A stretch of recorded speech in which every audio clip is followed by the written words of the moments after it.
Se você fosse criar uma sátira, jogando todos os clichês das novelas mexicanas, a mocinha pobretona e sofredora, o galã engomadinho, as vilãs megeras, a verdadeira mãe rica da heroína, as empregadas fofoqueiras e até mesmo irmãos gêmeos, você se daria conta que essa novela já existe e é Rosa Selvagem, um clássico dos anos 80 que a gente vai celebrar hoje.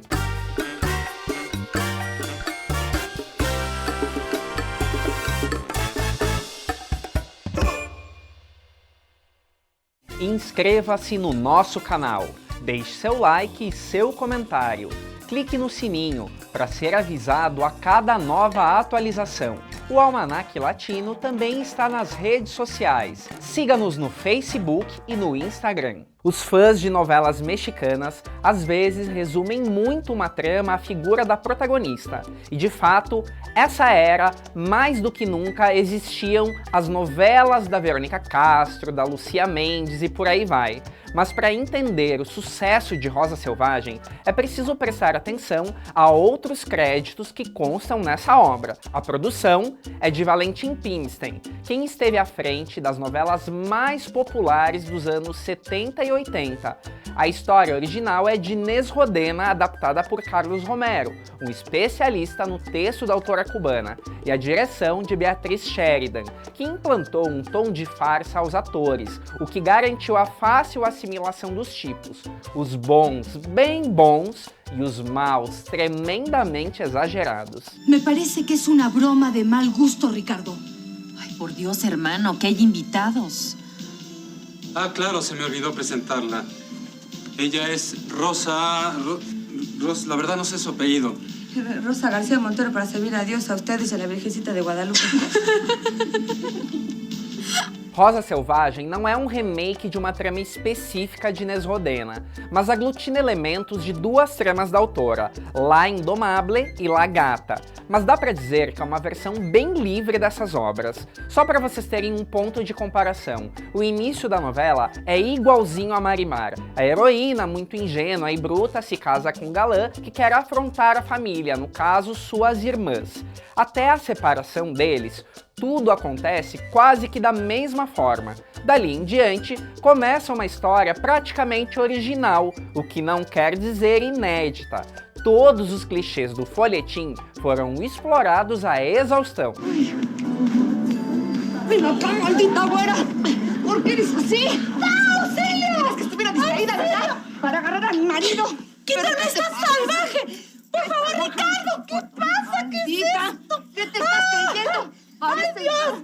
¡Quítame, por favor! ¡Cállate! ¡Cállate! Mas se vivíamos a era das novelas da Verônica Castro, obviamente a presença da atriz foi fundamental. Depois do êxito retumbante de Os Ricos Também Choram e O Direito de Nascer no início da década, a atriz foi convidada para fazer novelas na Argentina e na Itália. Estava vivendo essa carreira internacional. De volta ao México, será que ela triunfaria? Claro que sim! Verônica Castro é aquele tipo de atriz de um carisma tão imenso que você compra qualquer personagem que ela apresentar. E Rosa era uma heroína das mais encantadoras. Muita polêmica se deu pelo fato de Rosa ser uma menina que se vestia de moleque, jogava futebol e bolinha de gude, enquanto a atriz já tinha 35 anos de idade.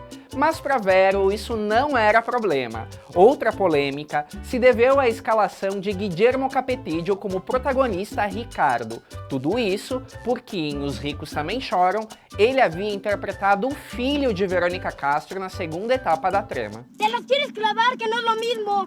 ¡Ratera! ¿A ti qué? ¿A quién le dijiste ratérico? ¿A quién le dijiste ratérico? ¿A quién le dijiste ratérico? ¿A quién le dijiste ratérico? ¡Rosa, déjalo! ¿Quién lo voy a dejar? ¿Por qué me anda diciendo ratera? A atriz Ana Silvetti chegou a gravar cenas com a personagem Dulcina Linhares, a vilã da trama, mas a atriz foi deslocada para outra novela e substituída por Laura Zapata, que se consagrou nesse personagem. Foi aqui que começou o reinado dela fazendo grandes vilãs, sempre exagerada, histérica, mas imprimindo um selo próprio que marcou sua carreira. Nessa novela também aparecia Liliana Bud, Hollywood, que hoje exerce muito mais a função de escritora do que de atriz. Ela vivia Cândida, a irmã submissa de Dulcina. Uma das marcas registradas das novelas de Valentim Pimstein era ter duas personagens que tinham o mesmo figurino. Era o caso das irmãs Linhares. ¡Coqueta! ¡Malnacida! ¡Leonela! ¡Cátida!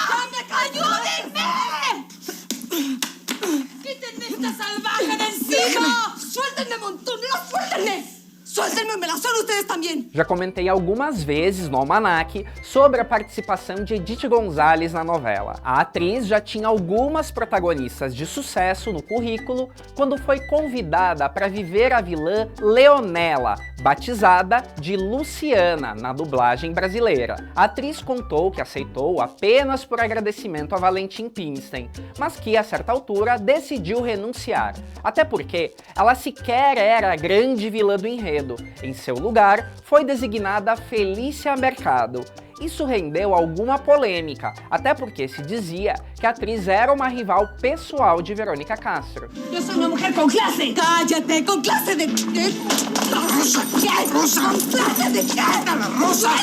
Uma história pouco difundida sobre Rosa Selvagem é que, a certa altura da novela, Carlos Romero decidiu ajudar outro escritor que passava por dificuldades financeiras. Era Abel Santa Cruz, que foi convidado a contribuir com os textos da novela. Abel Santa Cruz foi mais famoso pelas novelas infantis, como Chispita ou Carrossel. Em Rosa Selvagem, não deixa de ser notória a entrada dele, pois entra uma fase onde Rosa vai trabalhar numa loja de brinquedos, o que muito lembrava o cenário onde ele ambientaria em 1991 a novela La Pícara Sonhadora. ¿Qué tal, mi amor? ¿Cómo les fue? Bien, Rosa, bien. El médico me va a tomar unas radiografías. Tendrá que operarme, pero dice que puedo quedar bastante bien. Entonces te vas a curar. Qué bueno, ¿verdad? Rosa Selvagem foi a consagração do melodrama na sua mais pura essência. A Televisa havia acabado de emplacar Cuna de Lobos, que foi uma novela extremamente vanguardista, seja em trama ou linguagem. Eis que veio Rosa Selvagem para trazer de volta todos os clichês do gênero sem um pingo de sutileza. Havia até aquela figura da empregada fofoqueira e caricata, encarnada por uma atriz que foi uma presença bastante assídua em papéis desse tipo. Me refiro a Renata Flores. A atriz viveu aqui seu maior personagem em novelas. Leopoldina, debes saber algo que es la primera y única vez que confieso. Yo asesiné a Federico Robles. Lo sabía, me lo imaginaba. Tú en la casa de los Linares lo sabes todo. Um dos truques das novelas rosas é quando a protagonista desconhece sua origem rica. Paulette, no Brasil traduziram como Valdete, era uma mulher fina em busca da filha que fora obrigada a abandonar no passado.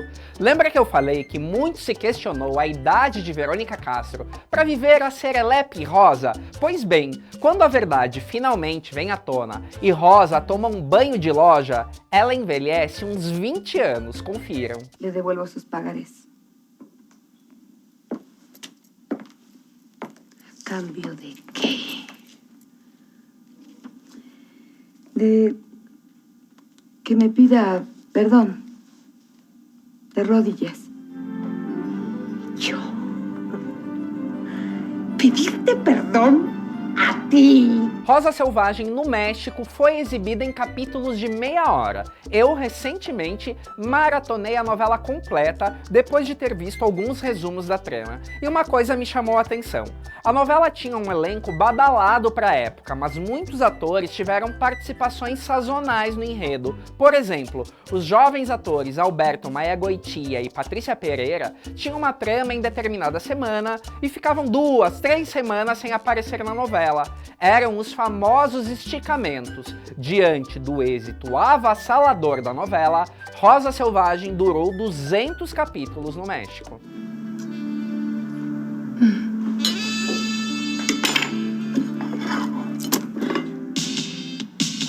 Rosa, ¿pero qué has hecho?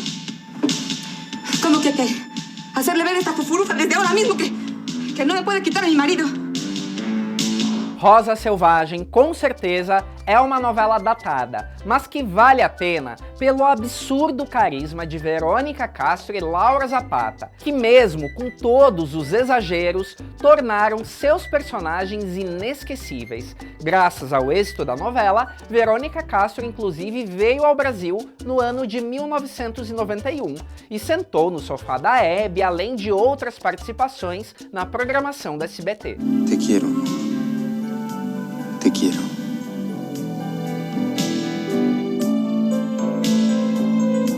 Poucos de vocês devem lembrar, mas essa novela foi um grande sucesso no Brasil, pois veio junto de Carrossel, na retomada das mexicanas no início dos anos 90. Quem recorda esse êxito? Para vocês, qual foi o melhor e o pior dessa história?